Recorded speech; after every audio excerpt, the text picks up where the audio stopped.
Pakistan peoples party का कराची का mayor दहाइयों बाद ये खबर मिली और पाकिस्तान पीपल्स पार्टी जो कि पहले ही बार बार आकर ये कह रही थी कि इस दफा हमारा ही मेयर होगा। सईद गनी साहब ऑन रिकॉर्ड हैं जो एडवांस में मुबारकबादें दे रहे थे अपने नामजद मेयर को।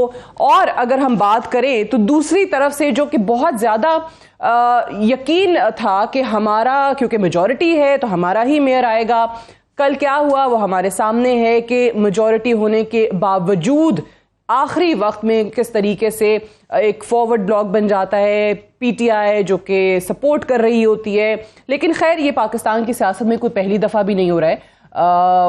बहुत ऐसे ओकेजन्स आए हैं जहां पर मेजॉरिटी का दावा करने वाली जमातें या उम्मीदवार हारते रहे हैं और दूसरी तरफ जो है वो जीत हो जाती है। सो ये अगेन सियासत है। लेकिन बहरहाल मुर्तज़ा वहाब साहब को मुबारक हो, पीपल्स पार्टी को मुबारक हो कि उनका मेयर बन गया है कराची जैसे शहर का। और साथ ही साथ क्योंकि हम देख रहे हैं कि पाकिस्तान पीपल्स पार्टी ने शायद वो जगह वो स्पेस गेन करने की कोशिश की है जो कि एमक्यूएम और पाकिस्तान तहरीक इंसाफ की तरफ से खाली की गई इस शहर में, जहां से 14 नशस्तें पाकिस्तान तहरीक इंसाफ को दी गई थी। एमक्यूएम जो कि हमेशा से जीतती आती थी, अब उसके बाद क्या आहिस्ता आहिस्ता पाकिस्तान की सियासत तब्दील हुई है, पाकिस्तान तहरीक इंसाफ के लिए किस तरीके से 9 मई के बाद सियासत तब्दील हुई है।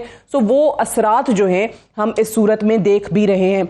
और सिर्फ कराची नहीं बल्कि हैदराबाद और सक्खर में भी जो बल्दियाती नुमाइंदे हैं वो हमने देखा है पाकिस्तान पीपल्स पार्टी के बिला मुकाबला मुंतखब होते चले गए। बहरहाल एक तो इस पर हम बात करेंगे प्रोग्राम के आगाज में, और साथ ही साथ आज पाकिस्तान के सेनेट में ऐवान बाला में एक इलेक्शन एक्ट में तरमीम का बिल जो है वो कसरत राय से मंजूर हुआ है। अगेन इस पे जमात इस्लामी और पाकिस्तान तहरीक इंसाफ की तरफ से बड़ी मुखालफत भी हुई। लेकिन उसके बावजूद अब दो अहम चीज़ें हैं। बड़े दिनों से बड़े अरसे से हम ये डिबेट देख रहे हैं कि जी इलेक्शन की तारीख पाकिस्तान में कौन देगा, कौन अनाउंस करेगा, प्रेसिडेंट के पास जो इख्तियार है वो होना चाहिए नहीं होना चाहिए, इलेक्शन कमीशन का क्या इख्तियार होना चाहिए। तो इलेक्शन कमीशन को मजीद एम्पावर किया गया है जो तरमीम आई है, और इसके मुताबिक जो इलेक्शन की तारीख है या तारीखें हैं अगर अलग अलग हैं तो वो ऐलान इलेक्शन कमीशन ही करेगा। और अगर उसके बाद कोई इलेक्शन में तरमीम करनी है तो भी इलेक्शन कमीशन के पास ही इसका इख्तियार होगा। और दूसरी चीज़ जो पाकिस्तान की सियासत में हमने देखी वो सियासतदानों की नाहली थी, ख़ासतौर से नवाज शरीफ और जहांगीर तरीन की नाहली को लेकर ये बात होती रही। अब उसमें भी एक तरमीम ये आई है कि अगर किसी शिक में किसी सियासतदान की जो नाहली है उसकी मुद्दत मुतय्यन नहीं की गई है तो वो मुकर्रर कर दी गई है मुद्दत, और उसका तयन किस तरीके से किया गया है कि वो नाहली 5 साल से ज़्यादा की नहीं होगी। यानी अगर एक सियासतदान की कहीं पे आइन की किसी शिक में किसी भी बुनियाद पर अगर नाहली हो रही है और उसकी तयन की नहीं किया गया कि 3 साल है या 4 साल है तो वो ऑटोमेटिकली 5 साल के लिए नाअहल होगा और 5 साल से ज़्यादा की नाअहलियत उसकी नहीं हो सकती है। 9 मई के बाद से पाकिस्तान तहरीक इंसाफ टूट फूट का शिकार है। फिर जो कराची में ख़ास तौर से स्पेस मिली है पीपल्स पार्टी को एमक्यूएम के बाद पीटीआई के बाद, सो वो तो अगेन सियासत है। जैसे ये पहले भी बात हो रही थी कि जिसको जहां मौका मिलता है फिर वो ये करता है, तो वो उन्होंने एक वैक्यूम क्रिएट किया, उसका फ़ायदा पाकिस्तान पीपल्स पार्टी को हुआ। तो इसमें कहाँ पे क्या गलत क्या हुआ? अस्सलाम वालेकुम। वो कह रहे हैं कि अभी कहा कि गैर फितरी इत्तेहाद तो मुझे वफाक में भी नज़र आ रहा है जिसकी तवक्को ही नहीं थी। चलें बहरहाल उसको छोड़ें। बहुत सारी चीज़ें हैं। कल भी एक प्रोग्राम हुआ था तो उसमें जो इल्ज़ामात लगते रहे, जो शेख रशीद साहब ने कहा कि 30 मेंबरान को ख़रीद लिया गया, ये हो गया वो हो गया। तो जो 30 मेंबरान, अब मुझे समझ नहीं आ रही कि मैं इस सारे सिनेरियो को पेश कैसे करूं। लेकिन जब हमारा सेनेट का इलेक्शन हुआ था और हमारे कैंडिडेट थे पीर सदरुद्दीन शाह सेनेट के उसमें, तो उस वक्त तो इनकी गवर्नमेंट भी थी और का हुक्म भी था अपने एमपीएस को कि वोट देना है, लेकिन उनके 7 एमपीएस ने वोट नहीं दिए। 2 ने तो वो ज्ञानचंद और इस टाइप के 2-3 थे जिन्होंने बाद में इकरार भी किया कि हमने नहीं वोट दिया। तो अगर उसी वक्त अपनी सफ़ों को खंगालते तो ये नौबत पेश ना आती। तो मैं इस चीज़ को मान सकती हूँ कि वो 30 इधर उधर हो गए होंगे और ख़ुद हुए होंगे, ज़बरदस्ती या किसी दबाव के तहत नहीं हुए होंगे। इसलिए कि मैं कहती हूँ मैं कि KPK और पंजाब से सिंध की सियासत मुख्तलिफ है।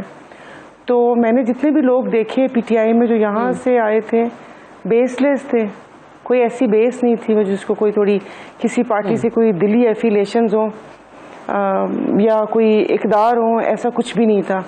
बस वो आए और वो कहते ना कि उनकी लॉटरी निकल आई और उसके बाद वो कुछ भी नहीं बर्दाश्त कर सके। तो बस ये ठीक है, ज़ाहिर है जिसकी गवर्नमेंट है काम भी उसी ने करना है, फंड उनके पास है, सारा कुछ वो है। कि जमात इस्लामी को कल भी मैंने मशवरा दिया था कि मुल्क कौम और आवाम के लिए आप फिर क्या हो गया, ये कोई सियासत है, ये कोई क्या वो कोई ज़िंदगी और मौत की कश्मकश तो नहीं है ना। इसमें आप इन सियासत में हम आवाम के नाम का जब चूरन बेच कर आते हैं तो उस आवाम के लिए अपनी थोड़ी सी अना और असूल थोड़ा सा साइड पे रखना चाहिए। साथ हो जाते क्या हो जाता, मेयर इनका था तो डिप्टी मेयर जमात इस्लामी का बन जाए, थोड़ा सा तो काम हो जाए। मतलब अगर वो मेरी पार्टी होती तो मैं ऐसे ही काम कर सकते थे, एटलीस्ट मैं थोड़ा सा अपने लोगों को रिलीफ दे दूं जी, बजाय कि अब वो इतनी गर्मी में एक तो वैसे ही लोगों के पास रोजगार नहीं और रोड्स पर आना और अदालतों में जाना। जज साहब ने बोला है कि वो इन ये मुश्किल हालात है, इसमें सब्र करें, तो ये थोड़ा सब्र भी करें और तस्बीह वस्बीह घुमाएं, बस ऐसे ही है जी। अच्छा चल सब्र। लेकिन आपकी देखें एक बात मुझे अच्छी लगी और ये वाकई ये मुख्तलिफ ओकेजन्स में खास तौर से ये जो अभी PTI वाला पूरा एपिसोड हुआ है इसके बाद ये वाकई साबित हो गई है, लीडरान देखें कि वो किन लोगों को अपनी पार्टियों में जगह दे रहे हैं, अपनी सफ़ों को कंघालें, आपने जैसे वर्ड यूज किया बिल्कुल सही किया कि आप एक इल्जाम तो लगाते हैं कि जनाब इन्होंने खरीद लिया। आप उससे पहले ये देखें, आप अपनी सफ़ों में देखें कि अच्छा चलें फिर आपके पास ऐसे लोग क्यों हैं जिनके खरीदार हैं, आपके पास क्यों बिकने वाले लोग हैं। असल सवाल तो ये आ जाता है। फिर सायरा साहिबा मुझे बताइए कि अभी जिस तरीके से कि जिस में नाहली की मुद्दत का तयन नहीं है, तो एक तो ये चीज़ इसमें सामने आ गई कि फिर नाहली जो है वो सियासतदान की वो 5 साल के लिए होगी। तो नवाज शरीफ साहब भी आ गए, जहांगीर तरीन साहब भी इसमें आ गए, जिसके हवाले से आप लोग भी बात कर रहे थे कि जी उनको रिलीफ मिल जाएगा। एंड सेकेंडली जो इसमें इलेक्शन कमीशन को मजीद एम्पावर किया गया है, सो ये तो एक तरीके से अच्छा ही हो गया कि यहाँ पर हमारे यहाँ यही नहीं तय हो रहा था कि इलेक्शन की डेट किसने देनी है, इदारे ने देनी है, सदर ने देनी है, क्या करना है।